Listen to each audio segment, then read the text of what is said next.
L'apôtre nous déclare que la prédication de la croix est la dynamis de Dieu. Il est la puissance de Dieu. 1 Corinthiens 1, 18. La dynamis, c'est-à-dire l'énergie, la puissance.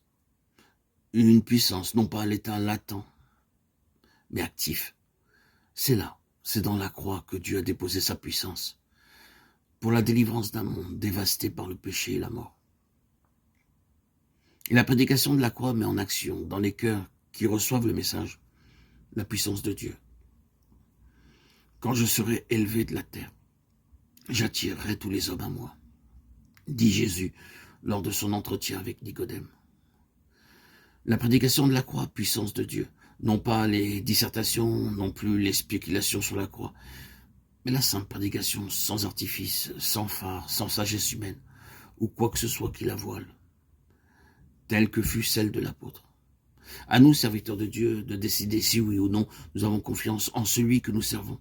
Si nous croyons que sa puissance est liée à la prédication de la croix, ou si nous croyons en nous-mêmes, à la puissance de notre dialectique, à celle de notre éloquence.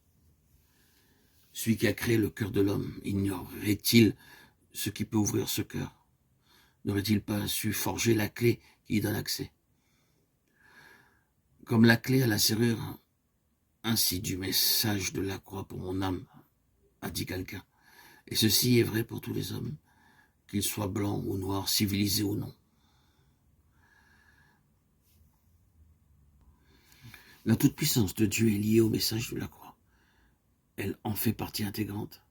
Et ce message de la croix n'est pas seulement pour le pécheur qui ploie sous le poids de son fardeau. Il est aussi pour toute âme rachetée et sauvée. À toutes les étapes de la vie, durant tous les développements successifs de croissance spirituelle.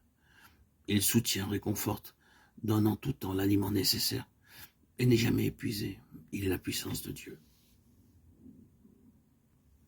Et il y en a beaucoup qui ont une telle conduite, je vous l'ai dit souvent, et je vous le dis encore en pleurant, qui sont les ennemis de la croix de Christ. Philippiens 3, 18. Ceux qui aiment le monde et les choses du monde et refusent de s'en séparer, se sentent touchés par la prédication du calvaire. Et ils haïssent un message qui prêche la délivrance de ce qu'ils chérissent. Toute inimitié contre la croix de Christ, tout antagonisme a sa source dans cet amour des choses dont elle sépare. Ceux-là sont ennemis de la croix de Christ qui s'opposent à son action dans leur cœur et dans leur vie. Il est vrai que pour l'intelligence humaine, la croix est folie. Toutefois, l'antagonisme que signale l'apôtre provient surtout de causes morales, qu'il s'agisse de pécheurs ou de convertis. Car le message n'est le bienvenu que par ceux qui soupirent après la délivrance de l'esclavage du péché et qui ont faim et soif de justice. Le serviteur qui vise à l'éloquence et enveloppe sa prédication de sagesse dépouille le message de sa puissance.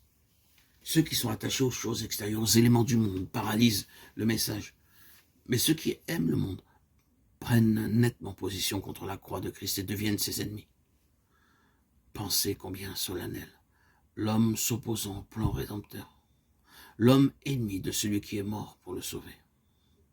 Et cet homme fera peut-être profession d'être chrétien, il annoncera peut-être la croix, tout en paralysant le message par son désir de briller ou par son amour des choses de cette vie.